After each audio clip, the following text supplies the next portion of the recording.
കേരള രാഷ്ട്രീയത്തിൽ വന്നുകൊണ്ടിരിക്കുകയാണ് ഓരോ നിമിഷവും നമ്മൾ ഈ സംസാരിക്കുന്ന സമയത്തും.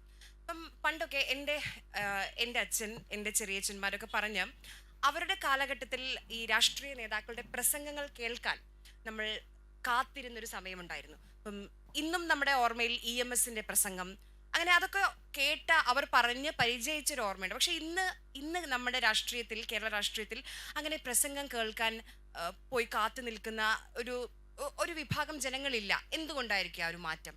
അത് നമ്മുടെ രാഷ്ട്രീയത്തിലെ മാറ്റാണോ, നമ്മുടെ ജനങ്ങളുടെ ഇടയിലുണ്ടായ മാറ്റാണോ, പൊതുവെ രാഷ്ട്രീയത്തോടുണ്ടായ ഒരു വിരക്തിയാണോ? അല്ല, അങ്ങനെ ഒരു കാത്തു നിൽക്കുന്നില്ല എന്നൊരു അഭിപ്രായം ജഡ്ജ്മെന്റ് ആയിട്ട് പറയല്ല, പൊതുവേ കുറവാണ്. അല്ല, അത് വളരെ ശരിയാണ്. ഈ ജനങ്ങൾ ഇന്ന് രാഷ്ട്രീയക്കാരുടെ പ്രസംഗം കേൾക്കുവാൻ പഴയതുപോലെ കാത്തു നിൽക്കുന്നില്ല, അല്ലെങ്കിൽ അത്ര വലിയ ജനക്കൂട്ടമില്ല എന്നുള്ളത് ശരിയാണ്. പക്ഷേ അത് ഒരു രാഷ്ട്രീയക്കാരൻ്റെ അല്ലെങ്കിൽ ഇന്നത്തെ രാഷ്ട്രീയ നേതാക്കളുടെ മാത്രം കുറ്റമായി ഞാൻ കാണുന്നില്ല.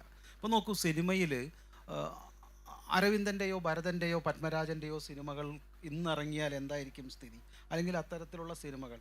അപ്പോൾ രാഷ്ട്രീയത്തിലായാലും സമൂഹ ജീവിതത്തിലായാലും നല്ല ഭാഷയോടും നല്ല കലകളോടുമുള്ള ജനങ്ങളുടെ, പ്രത്യേകിച്ച് യുവാക്കളുടെ, ഞാനിപ്പോൾ ഇങ്ങനെ പറഞ്ഞ യുവാക്കൾ എനിക്ക് നാളെ വോട്ട് ചെയ്യാതിരിക്കുമെന്ന് എനിക്ക് അറിഞ്ഞൂടാ, യുവാക്കളുടെ ഒരു അഭിപ്രായം അല്ലെങ്കിൽ അവരുടെ ഒരു വിരക്തി ഇന്ന് കാണുന്നുണ്ട്. അത് തന്നെ രാഷ്ട്രീയ നേതാക്കൾ, ഇപ്പോൾ നല്ല ഭാഷ പറയുന്ന രാഷ്ട്രീയ നേതാക്കൾക്കല്ല നല്ല ക്രൗഡിനെ കിട്ടുന്നത്. ഇപ്പം ഞാനിപ്പോൾ സുനിൽ പി ഇളയിടം സാറായിട്ട് സംസാരിക്കുകയായിരുന്നു. അപ്പോൾ ഞാൻ പറഞ്ഞൊരു കാര്യം, അദ്ദേഹം വേറെ കുറേ കാര്യങ്ങൾ പറഞ്ഞു. ഈ MT വാസുദേവൻ നായർ സാറിൻ്റെ ഒരു പ്രസംഗം കേൾക്കുവാൻ ഞാൻ പോയപ്പോൾ ഒരു 500 പേര് തികയുന്നില്ല. അത് കുറ്റമല്ലാതെ തികഞ്ഞു വരുന്നേ ഉള്ളൂ. പക്ഷേ തൊപ്പി എന്ന് പറഞ്ഞ ആളുടെ പറഞ്ഞപ്പോൾ റോഡ് ബ്ലോക്കാണ്. ഇതാണ് ജനങ്ങൾ പ്രതീക്ഷിക്കുന്നത്. അപ്പോൾ ഇത്തരത്തിലുള്ള ഒരു ഭാഷ ആണോ ജനങ്ങൾ, യുവാക്കൾ പ്രതീക്ഷിക്കുന്നത്? അതുകൊണ്ട് തന്നെ ഞങ്ങളെപ്പോലുള്ള രാഷ്ട്രീയ നേതാക്കൾ, കയ്യടിയാണുള്ളൊരു പ്രധാനം. അപ്പം വാട്സപ്പിലൂടെയും ഇത്തരത്തിലുള്ള ഒരു അംഗീകാരത്തിന് വേണ്ടിയിട്ട് കുറച്ചുകൂടി മാന്യമല്ലാത്തത് എന്ന് ഞാൻ പറയുന്നില്ല, കുറച്ചുകൂടി അഗ്രസീവായിട്ടുള്ള ഭാഷ ഉപയോഗിക്കേണ്ടി വരുന്നു.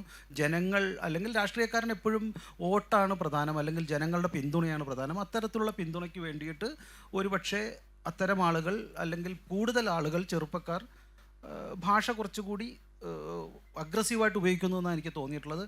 അത് രാഷ്ട്രീയക്കാരൻ്റെ മാത്രം കുറ്റമല്ല, ജനങ്ങൾ അതാണ് ഇപ്പോൾ ഇഷ്ടപ്പെടുന്നത്, അല്ലെങ്കിൽ അതാണ് ട്രെൻഡിനനുസരിച്ചിട്ടാണല്ലോ ഇപ്പോഴത്തെ പോക്കുകളൊക്കെ. അതുകൊണ്ടാണെന്നാണ് എനിക്ക് തോന്നുന്നത്. ശ്രീമതി JB മേത്തർ, ഇപ്പം ട്രെൻഡിനനുസരിച്ച് നമ്മുടെ രാഷ്ട്രീയ ഭാഷയ്ക്ക് മാറ്റം വരുത്തണം. അപ്പം ഒരുപക്ഷെ കുറച്ചുകൂടി ആ ട്രെൻഡ് അറിയുന്ന ഒരാളെന്ന രീതിയിൽ ചോദിക്കുകയാണ്. അറിയില്ല എന്നല്ല കേട്ടോ ഞാൻ പറഞ്ഞത്. ഇപ്പം നേരത്തെ ഈ സുനിൽ പി ഇളയിടത്തും അവിടെ ലോഞ്ചിലുണ്ടായിരുന്നു. അപ്പം സാർ ഇപ്പം എന്നോട് സംസാരിച്ചപ്പോൾ ഒരൊറ്റ കാര്യം പറഞ്ഞു. MAക്ക് ക്ലാസ് എടുക്കാൻ സാറ് പോവുകയാണ്.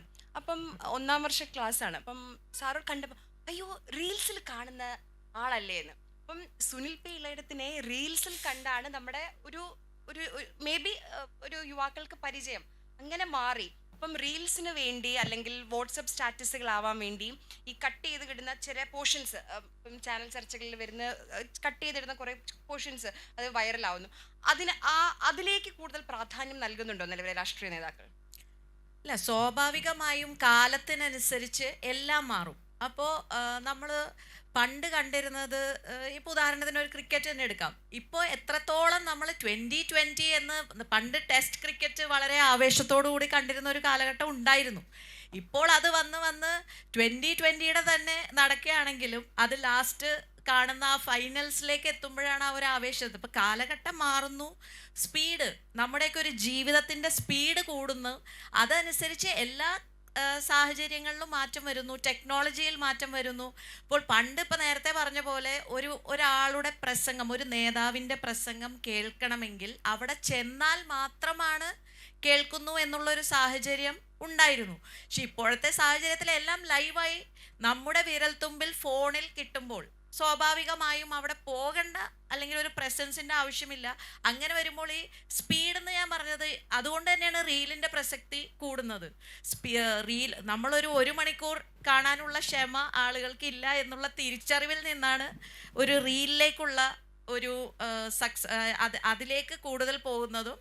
ചെറിയ സമയം കൊണ്ട് ആ ഫ്യൂ സെക്കൻഡ്സിൽ ഇമ്പാക്ട്, റീച്ചിന് എത്ര പേരിലേക്ക് എത്തിക്കാൻ സാധിക്കും. വർഷങ്ങൾക്ക് മുമ്പ് പനമ്പിള്ളിയുടെ പ്രസംഗം, ഞാൻ പറയുന്നത് ഏറ്റവും ഒരു കേരള രാഷ്ട്രീയത്തിലെ തന്നെ ഏറ്റവും ഒരു ഉജ്ജ്വല പ്രാസംഗികൻ എന്തിനെക്കുറിച്ചും ഞാൻ അറിഞ്ഞിട്ടുള്ളത്, ഒരു കോളേജിൽ ചെന്നപ്പോൾ ഒരു വിദ്യാർത്ഥി വളരെ രസകരമായ ഒരു ആറ്റത്തിനെ കുറിച്ച് പനമ്പിള്ളിയോടൊന്ന് സംസാരിക്കാൻ പറ്റുമോ എന്ന് ചോദിച്ചപ്പോൾ നിർത്താതെ ആറ്റത്തിനെ കുറിച്ച് പോലും സംസാരിക്കാൻ പനമ്പിള്ളി ഗോവിന്ദന് സാധിച്ചു എന്നുള്ളതാണ്. അപ്പോൾ അത് ഒരു കപ്പാസിറ്റി നമ്മൾ നോക്കുകയാണ്. അപ്പം അന്നത്തെ ഒരു കാലഘട്ടത്തിൽ അവിടെ ചെന്നാൽ മാത്രമാണ് കേൾക്കാൻ കഴിഞ്ഞിരുന്നത്. പക്ഷേ ഇപ്പോൾ വിരൽത്തുമ്പിൽ എല്ലാവരും കേൾക്കുന്നു, അപ്പോൾ തന്നെ ലൈവായി എത്തുന്നു. പല mediums of channels of communications ഉണ്ട് എന്നുള്ളത് ഒരു കാലഘട്ടത്തിൻ്റെ മാറ്റമാണ്. അതനുസരിച്ച് നമ്മുടെ എല്ലാവരുടെയും ഒരു മാനസികാവസ്ഥയും മാറുന്നു. റീലാവുമ്പോൾ കുറച്ച് ക്വിക്കാണ്, ഫാസ്റ്റാണ്, റീച്ചബിൾ ആണ് ഏറ്റവും ആളുകളിലേക്ക്. അതിൻ്റെ ഒരു അട്രാക്ഷൻ സ്വാഭാവികമായിട്ടും റീൽസ്, അപ്പോൾ അത് കൂടുതൽ പ്രിഫർ ചെയ്യുന്നു.